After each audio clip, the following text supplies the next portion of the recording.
In the last video, we took the upper body and created a quick, simple retopo out of the upper body. In this video, we're going to skip the legs and go straight to the head. And what I want to do with the head is basically create a closed system in the face and then run the rest of the edges through the head and ear that are going to be connected to the neck and the rest of the body. So what I mean by create a closed system is, in the first video when we were working on the hands, by creating a top plane, a front plane, a side plane, a bottom plane, etc., we were able to choose what pathways all of the edges that we would later insert sort of traveled in, right? So you make the big pathway first and then the smaller pathway second. Well, now I'm going to do the same thing, but if I think about the face, I'm essentially going to want to quarantine off the face to sort of wrap all the way in here. So I don't want to carry features from the face proper outside of loops that go above the brow and below the chin, right? Some of them will travel past those areas that go up and around, but for the most part I want the brows to loop into each other, the mouth to loop into each other, etc., right? So what I'm going to do is deselect the body, and I'm going to go into quad draw, and now I'm going to make some really simple edges for the mouth, right? And what I'll do is I'll start with just these couple of edge loops like this. So what I'll do is I'll go 1, 2, 3, 4. And the way that I try to think about this is north, south, east, west, and then sort of northeast and northwest, right? And southeast and southwest. So essentially you're creating a closed system like this around the mouth. And I want to go as wide as the lips are going to go. Just like with the arms, right? Later on I can come back in here and I can add more edge loops to create all of the edges that I want, but I want to create the pathway first. So the very first thing that I want to do is dictate the way that the topology is going to flow. So now same thing with the eyes.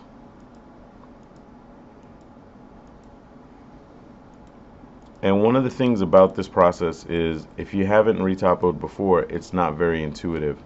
But if you have retopoed before, this is actually a pretty simple way to work. Hopefully you see the benefit of it immediately. If you have retopoed before and you think it's sort of boring and time consuming, this hopefully shows that it's very easy to create this stuff in a very sort of simple, straightforward manner, right? So let's go like that and like that.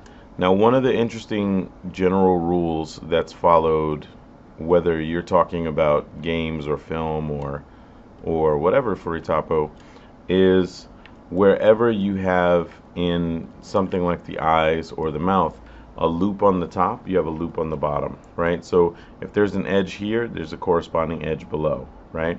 If I end up in the corner of the mouth, which I certainly will end up inserting a couple of edge loops here, I don't ever just add one at the top for the top lip. I also add one at the bottom for the bottom lip. And this is because when the mouth comes together to do like a ooh shape, right, we really want to make sure that these lip lines can close all the way up. So if every vert has a partner up and down, then it's very easy to do that. Same thing here in the eyes, right? It's basically like a sphincter shape that closes in on itself. And to be able to do that, we want to make sure that every point on the top has a partner on the bottom, right? So excuse me, I'm just going to move this guy like that just to get the eyelid proper. And then we'll go outside one more and maybe get one more radial ring outside like this. And again, we're going to insert more edges later, so right now it looks kind of low res, just like when we started the body. But the idea here is pretty simple and pretty straightforward. Alright, so now let's look at the brows and the nasolabial fold and the nose, right? So for the brow, we want an edge loop that's going to go from the center of the brow all the way out across the brow in a single edge. And what I can start to do here is start to imagine how I want some of these edges to connect together later, right? So I can start to say, okay, well, I know right now the eyes have two edges like that, and I know I'm going to add more edges later on to the eyes.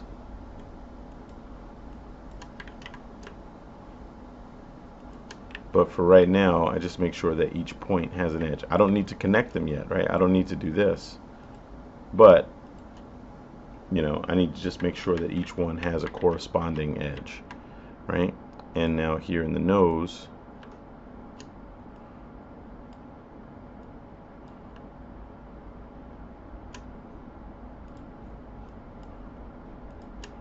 sort of do the same thing. So I know these can connect up there. And then this is going to connect to that line there.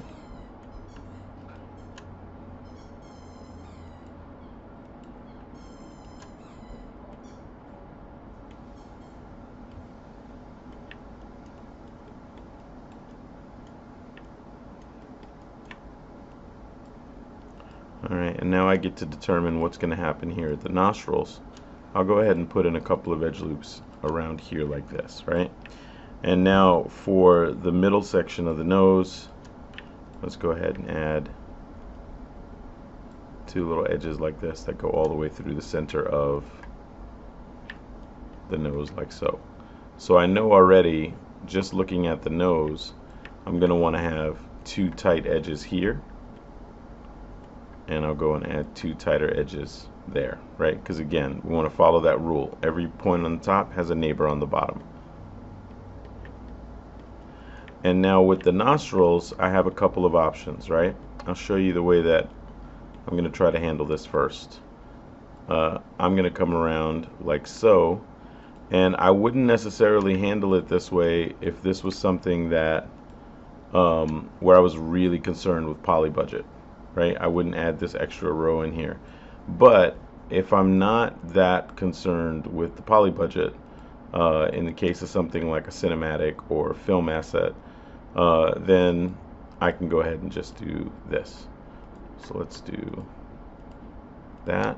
And now we'll do our first bit of sort of internal edge looping, right? So these two edges here, if I carry those down into the lips, it's going to make the mouth really dense. But I can do this. Let's slide this guy out the way for a second. And now these loops go up and around into each other like so. And I can even do the same thing down here, where I come around like this. Let's slide these out of the way a little bit.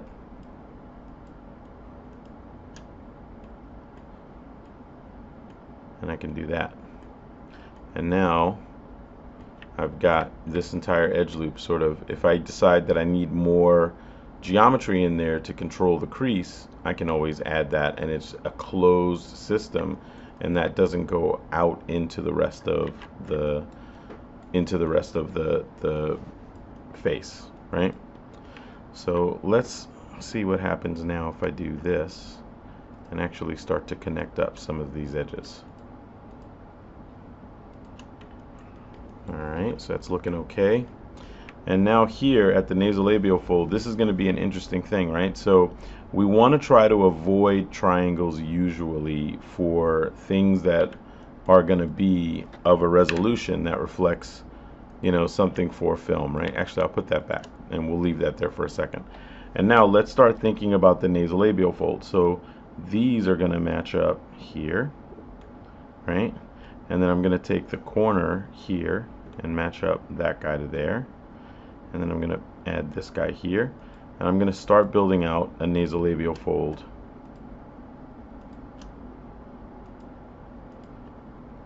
And that's just that crease between your mouth and your nose, right?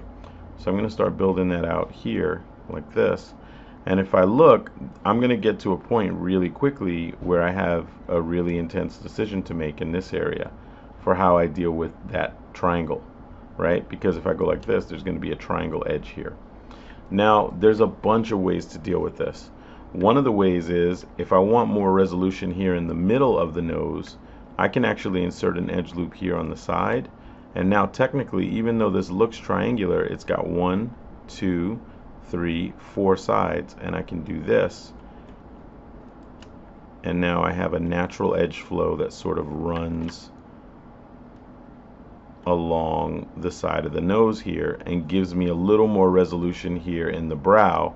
So if I want to do like a brow furrow, I've got a couple more edges in there that I can work with, and we'll add more edges in there as we go, but that's like a good sort of beginning. That's a good way to sort of handle this if you want to go that route.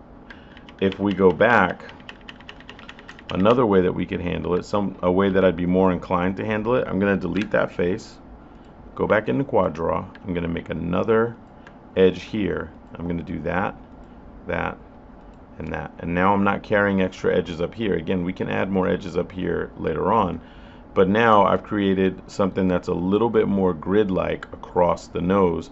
And what I like about this particular layout is this edge here defines the inner corner of the eyelid, right? And if I look and I insert an edge loop here, and again, same rule, right? Wherever there's one on the bottom, we want to add one on the top. Well, right north of this particular edge loop is right where that extra edge is. Now, I also want to keep that rule going, generally speaking, for the inside and outside corners. So here, the inside corner, I added 2 more edges. On the outside corner, I want to add 2 more edges, like that. So 1 on the top, 1 on the bottom.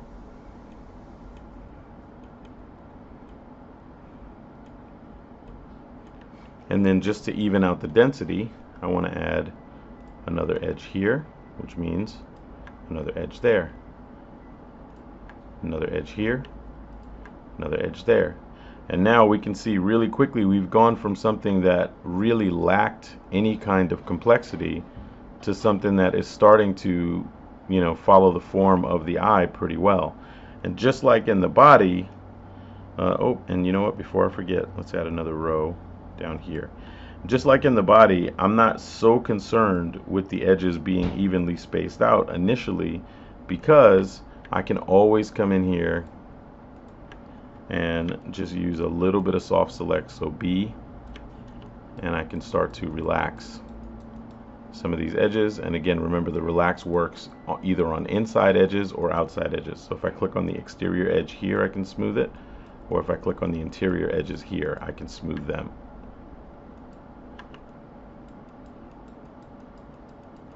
So really the key to this sort of way of thinking about this, it's not super fancy by any means, but the key to this is really just trying to think about edge flow before you think about, you know, in like putting edges around an individual feature, right?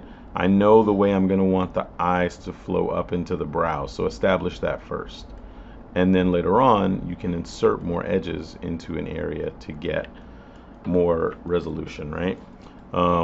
Let's fan out these guys. I'm going to hit B again. And let's fan out these edges here. Meaning, let's sort of even them out here in the lips.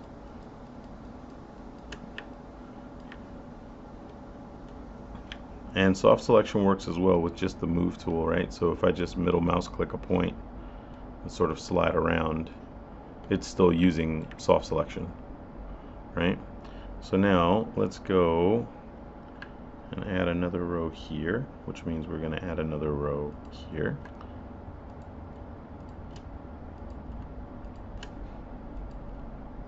And now we're about to get to something called a high valence polygon area.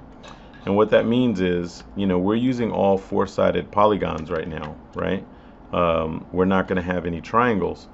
But when you get, you know, five rows of edges that come together, and each one is a quad, they make a little junction like this, right? So that's a high valence poly.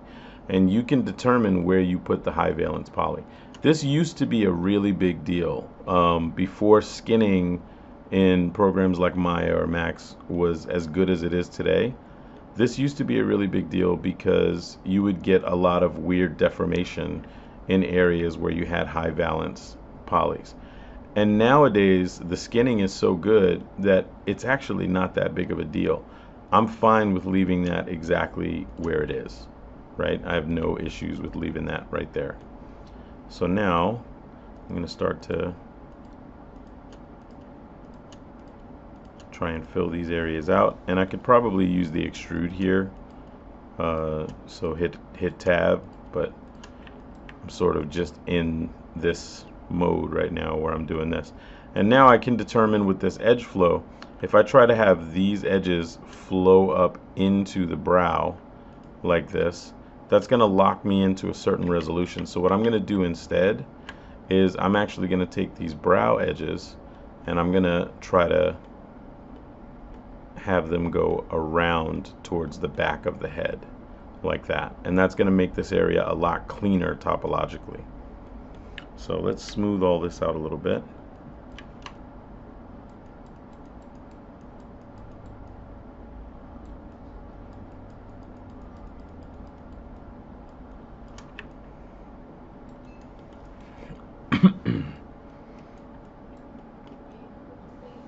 Alright, now let's take these edges here. So I will try and hit tab to extrude, and I'm going to middle mouse and just grab all of these and move them over there. And then I'm going to go and grab those edges.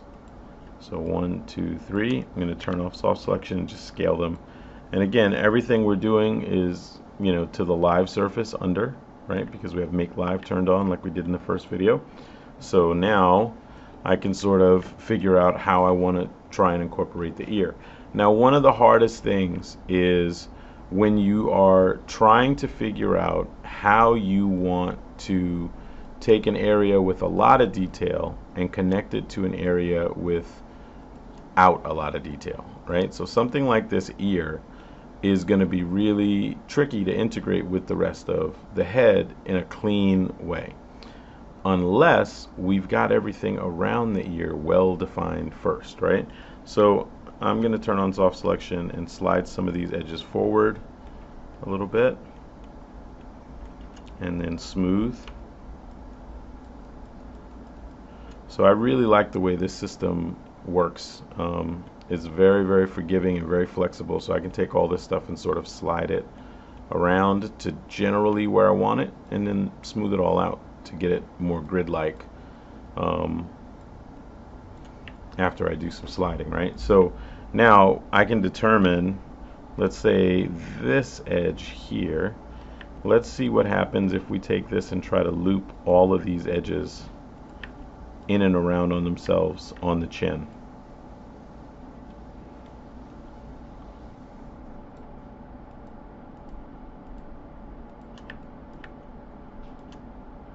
Alright, so let's take something like this.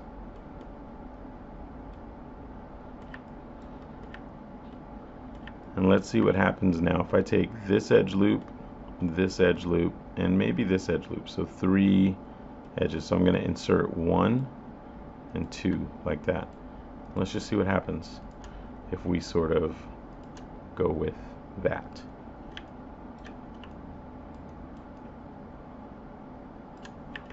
Alright, now I'm going to need to have an edge for each one of these edges.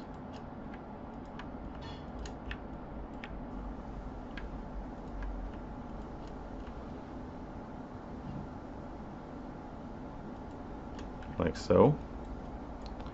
And now I can start to insert an edge loop there.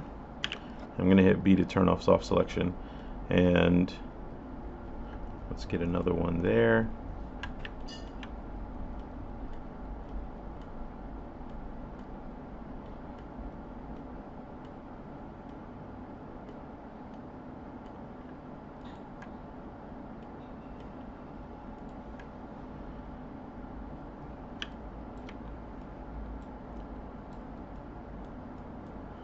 And here's what I mean by creating that closed system, right?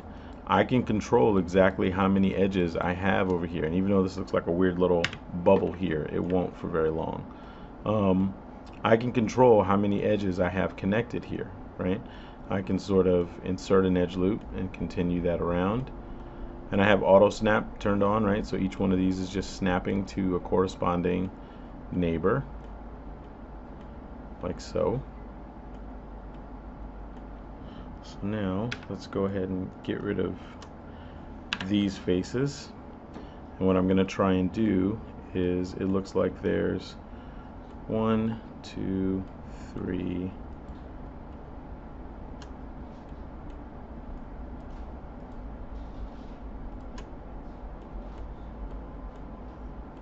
4 more edges here in the chin. So let's go 1, 2, 3, 4, and we'll cap that guy off there. And now I'll sort of move these around and then smooth them.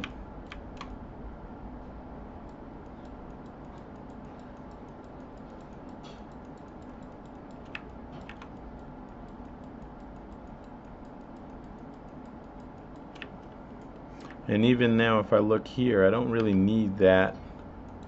This is called a kite, where it's got 2 edge loops that come in and they resolve in the same face here. I don't think I need that kite, so let's see what happens if I do this.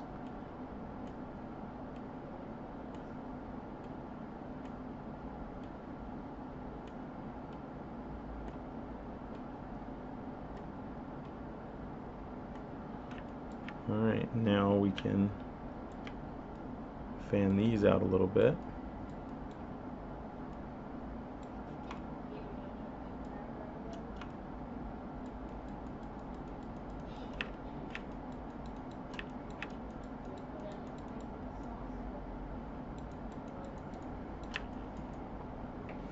Alright, and now let's try and get part of the face or the forehead worked out. So I'm going to hit tab and middle mouse and extrude out the entire forehead like so, and then insert a few rows of edges. Oops. Make my soft selection wider.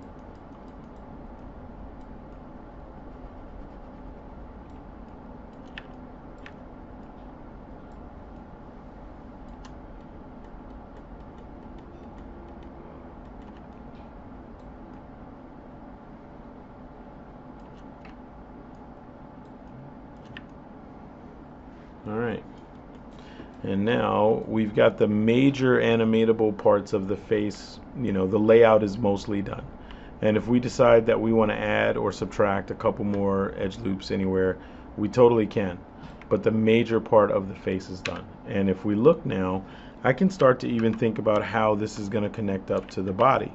And if we look, the number of edges that we have here, we can sort of say, okay, well, let's look. And I didn't do any counting or anything like that, but I can sort of slide that edge to there. Let's take this edge, turn down my soft selection, slide that to there. Let's take this edge, slide that out here a little bit. And this edge we can slide out here a little bit.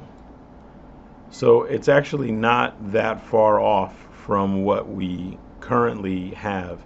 And then these edges that start to turn up and around and away from the face, they can go around the back of the neck and around the back of the head. They don't need to travel down into the head, right?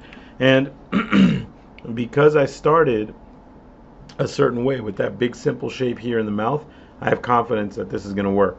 Later on, I'll show you a technique that in the original mesh Nick Zuccarello used to create the sternoclavicular notch, a little point right here. He ran an extra edge loop through the middle here to create that little notch. But we'll do that later on after we get the base topology sort of more squared away. Alright, so now let's excuse me, let's go ahead and think about sort of how to, you know, tackle some of the rest of the head geometry. So I'm going to hit tab again, and I'm going to go to extrude, but this time I'm going to use left mouse, and I'm only going to use this one long edge loop like that.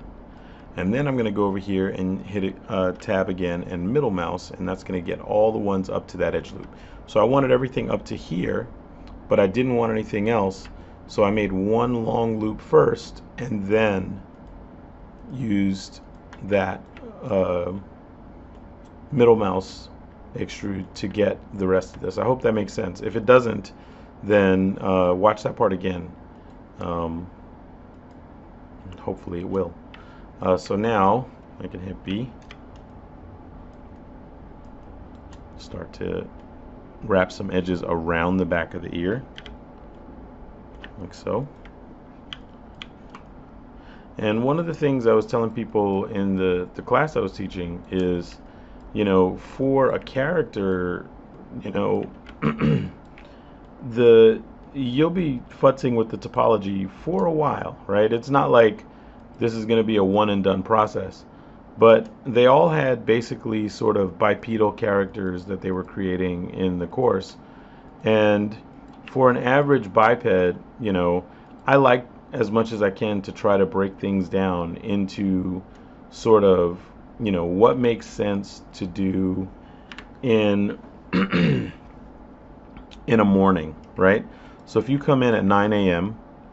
and you say, okay, what can I accomplish before lunchtime, right? So from 9 to, let's say, 12. Well, for me, one of the things that I try to accomplish when I'm retopoing like this is like, hey, can I get the general base edge flow down for the entire character? And I try not to take more than a day to retopo a simple character like this. If you have clothing and all these other articles that you have to worry about, then yeah, that's a lot more involved. But for something like this, I would try to not have it take too long, because really this is the technical part of the process that is required but not fun, right? So I want to get to the fun parts of the process. So now I'm starting to, and you can see here in the neck, I'm starting to match up the head resolution to the neck resolution. So every place there's a point here, there's a point on the bottom. And you'll notice I'm getting a little bit of skewing right here. That's because I need to sort of even out the edges in the head and the neck. But we'll do that after we do the connection. But for now, if I can just make sure that I have like this 1-to-1 kind of ratio, that would be very good, right? So it's going to help me later on not have to count out all these extra edges. And just like in the body, I want a single edge loop that goes all the way through the entire character to basically create one line that goes all the way through the character like this, right? So that middle edge is always a complete edge loop, just like this, right? And now I can sort of try and figure out how I want to connect up the rest of these edges inside of that.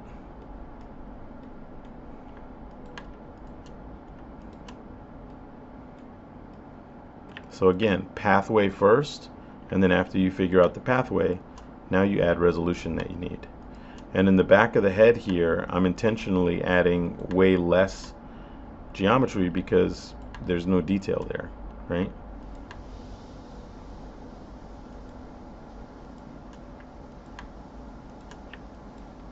And now we can start to see where the corner is of the head. So if I start smoothing, if I start smoothing these out a little bit, like so, we can start to see like, oh, okay, cool. Here is going to be where this edge loop does that. So the number of edges that I'm going to have that go over is already sort of predetermined for me, right? Because the side of the head is already well defined. Again, using edge flow to define like what's the front, what's the side, what's the top, what's the bottom. Really, really helpful, right? So now let's go and do this actually, and take this and drag this back here. I'm going to take this whole edge loop, so I hit B to turn that off. I'm going to say for this whole edge loop, I'm going to take everything up to there. So these two extra edges, I'm going to go 1, 2, like that.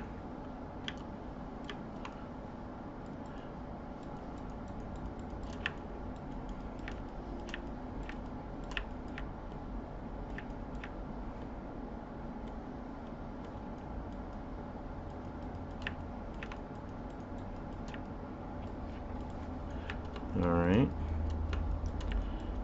And let's take, oops, let's go back into quad draw. I'm going to go here, take these edges here, run them like that.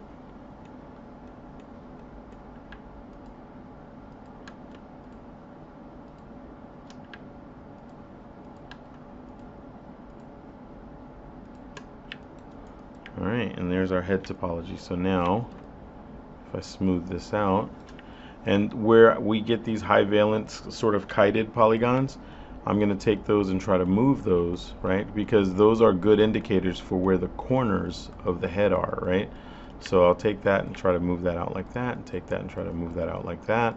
And again, the faces back here, I'm intentionally making bigger than the faces up here, right? Because up here, we're going to need a lot of texel density and pixel density, you know, but we don't really need that in the back of the head usually. So less resolution back there, right?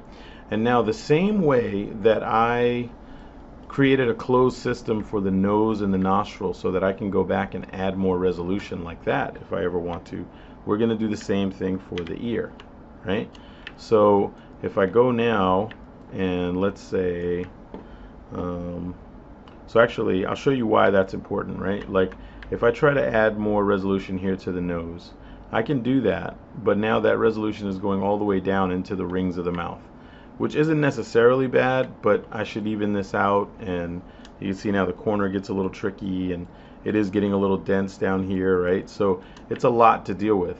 But if I just want more edges here in the face, I'm going to undo that, or here in the area of the nose, one of the things that I can do is I can actually add a couple more edges here like this, and then if I make my soft selection really small, I can start to pull these edges around to just get more points here to get the curvature of the nose. And I haven't had to add anything down here unnecessarily.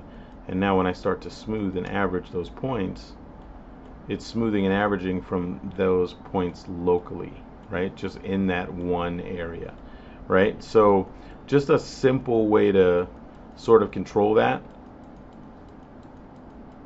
so I don't have to carry all those edges around. So because you define the edge flow first and then add the resolution second, it just helps you to figure that stuff out. So now with the ear, we're going to want to do the same thing, right? So I'm going to go over here to the ear, and I'm going to create just some edges that go around the exterior lobe of the ear.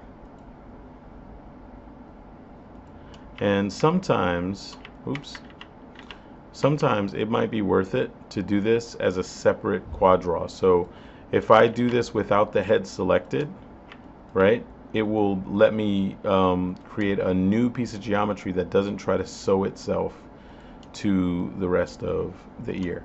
But for now, what I'll do is just sort of manually line up. Like I can see that edge is going to flow there, that's going to flow there, that's going to flow there, there, and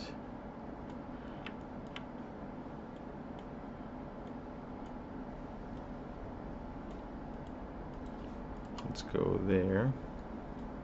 So again, flow, and I'm able to control where things are going to go just sort of looking at this. And if I need to, I can, well, I'll show you in a bit, because I think I am going to need to do this. But basically, I'm going to need to add resolution to a specific spot in the top of the ear without carrying that resolution down into the neck, because again, the neck goes down into the hands and all that, right? So again, really just defining the edge flow first and then worrying about the resolution second is huge for this workflow. So let's go ahead and say, let's do that, that, that, that, that, that, that. Okay, yeah, I think this will probably work okay. And now here in this area, right, if I go like this and then cap this off by having this edge roll up like that,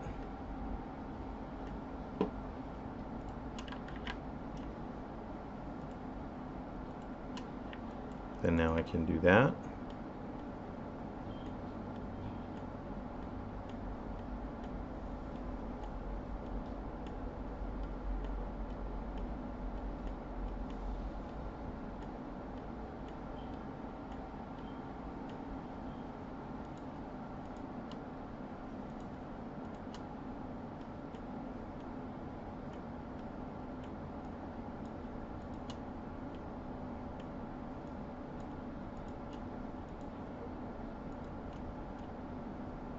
Alright, so now we run into this weird thing where we have all of these points sort of converging here, right? And here's where we can start to make a manual kite that will be really helpful for us. So I'm actually going to go back and undo that, right? And let's go ahead and let's try to do that. So again, kiting is where we have these two different edge paths, right, converging into a single point like that. And I'll do another one here, right? And then let's do a point there like that and like that. And now we've got edges that flow like this, right? We can also make a manual kite here, but now this edge loop around the back of the ear, where I'm going to need to add resolution back here. It's weird, it's not letting me click those edges. Let's get out of quad draw and go back. Alright, if not, what I can do is just go right there to that edge. I'm going to go to Mesh Tools, or sorry, Edit Mesh, and I have hotkeys for all this, so I don't remember where any of this stuff really lives.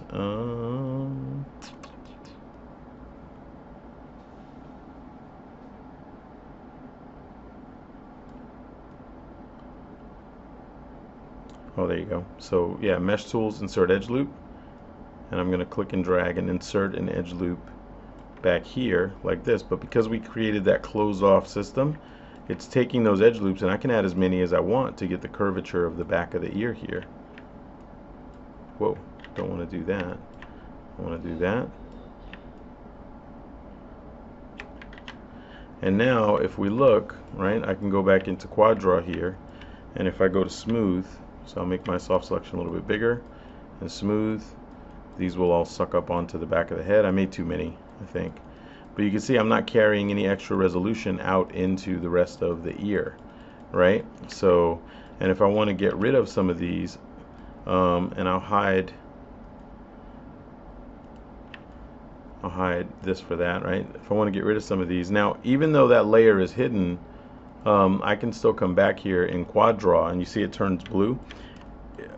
You know, it doesn't care that that layer is hidden. I can still work with it and see the general shape. So it just makes it easier to see what's happening here in the mesh. But one of the other areas where I'll add a manual kite is up here in the top of the ear, right? So I'm going to grab this face and delete it.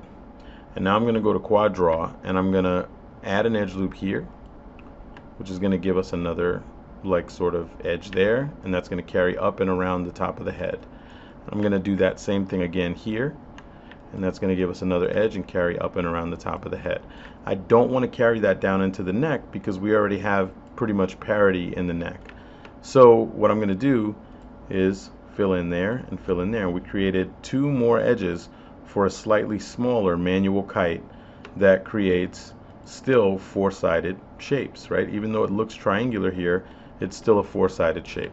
And if I want to get rid of some of these edges going around the edge here, I can go ahead and say collapse that edge ring. If I decide I want that edge ring, right? Like let's say, actually, I'll show you another way to use kiting here. So I'm gonna slide these edges around manually and just sort of get to where that earlobe is hopefully well defined, right? So let's say these two rows of edges define the fat part of the earlobe that goes around the outside of the ear. And I want those edges, just like the rule with the lips and the eyes.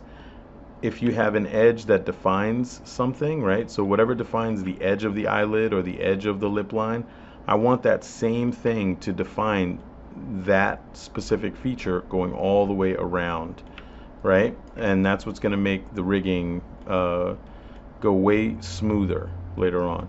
So now I can sort of drag this, pull this around like so, and when I get in here I don't need these extra edges here, but they're really sort of helping me back here, and I might even want a couple more, right? I might want to say, okay, well, out here this is going to define the back of the ear where the head connects, but I don't really need that extra resolution way up here, right? So let's see if there's something we can do about that, right? So now I'm going to go ahead and say, let's go here and make a triangle, here and make a triangle, and here and make a triangle. And then I'm going to do the same thing. Go here, here, here, right? And now this edge, these edges here in the middle, I'm just going to grab them and hit delete. So now I still have my kited edge here that I had before, but now I've got a big triangle up here and a big triangle down here, right? And if I follow these edges, if I select them like this, they flow into each other, the two triangles, right? And what I can do is I can come over here to quad draw and draw an edge right between them, and now I've created a kite. So now I've got a four-sided shape there, and if I follow that all the way up and around here, it's another four-sided shape here where the edge flow is now more conducive to the features of the head, right? So I don't have to worry quite as much about getting these edges to flow properly. So, you know, I know if you're new to Retopo, a lot of this stuff might seem a little bit esoteric and it might not make the most sense, but if you watch this a few times, maybe try and do it a few times, that makes some sense. If you're, you know, well acclimated to Retopo, then you probably know most of this stuff, or probably know even better ways to do this stuff. But in here on the earlobe, right, again, I made the edge flow go in a way that, you know, when I look, it's very square and flat there. I want another edge loop in there to round out that ear. But because I created that loop with the edges first, I can do that, and now it's very easy for me to add in another edge here like so. And just like we did with the nose, if I want more sort of curvature in all of these areas, I can come in here now and sort of pull these areas down a bit, and they help define more than just the outer earlobe. And oops, the one thing you got to be careful of is that you're not inadvertently snapping edges together, right? So you might want to turn off that auto weld over here. And then now if I smooth that out a little bit,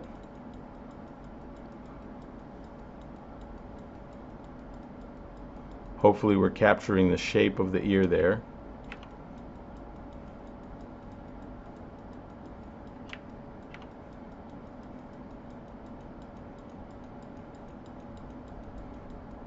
But we have the edge flow that we want and the density that we want.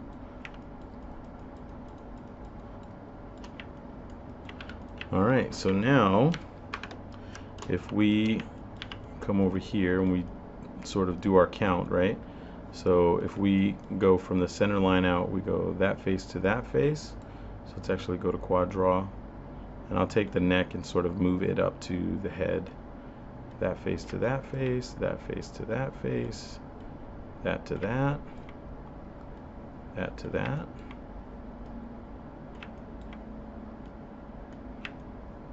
Alright, so we've got everything sort of lined up, right? And we've got the head there. And again, the major thing that made this work was not sitting here counting out edges or anything like that, but just thinking about front, side, top, bottom, you know, just thinking in planes really, and getting the edge flow first. And then if I needed more edges in one area or another, excuse me, if I need more edges in one area or another, it's easy to connect them that way, right? So now let's go back here and actually connect these. So I'm going to go here, grab both models, and I'm going to say mesh combine. And that's basically going to make them one transform node, but the edges still are, they need to be overlapped. This is so low res that I don't mind going in and manually, just with quad draw on, middle mouse clicking and dragging to get these to line up. In one of the later videos, we'll talk about adding an inner eyelid and an inner mouth and sort of a mouth pocket, a mouth bag, because that's something that you have to do in a lot of productions. So now let's add a little more density to the neck there, like that. And with quad draw on, I've still got my, my model live, right? And I can start to smooth out some of these shapes, and you can see here where I'm smoothing out over the edge, things are getting a little bit slow, right? So every once in a while, edit, delete all by type, history, and hopefully that'll speed things up just a little bit, And now from here, the entire upper body and head is done, and the first video was about, I think it was somewhere in the ballpark of half an hour, 40 minutes, and this video for the head is about 50 minutes. So in less than 2 hours, we've got the majority of the important animatable parts of the character pretty well figured out, right? We'll plug up the nostrils, plug up the eyes, plug up the mouth later on, but in the next video we're going to move on to the legs and feet just to continue to get all the big stuff done. Then we'll go in and add some specific kiting into areas like the bottom of the pecs, the shoulder blades, and into the pit of the neck, the sternoclavicular notch, that little notch between your clavicles at the base of your neck, right? So we'll add a little pit there as well, so we can sort of have a little extra resolution there. So yeah, in under 2 hours we got the majority of the character done. When people sort of retopo the way that we most of us start intuitively, where you're working really tiny and working on small points, it takes a long time to do this stuff, and I don't want to take a long time to do this. So the big takeaways here again are, try to get the edge flow first, and then once you establish the edge flow, then go in and add your resolution and worry about matching up edges and all that. But edge flow first, right? So big stuff first. Top, bottom, front, side, left, right, etc. Right? Hopefully this makes some sense, and the other videos will be coming soon.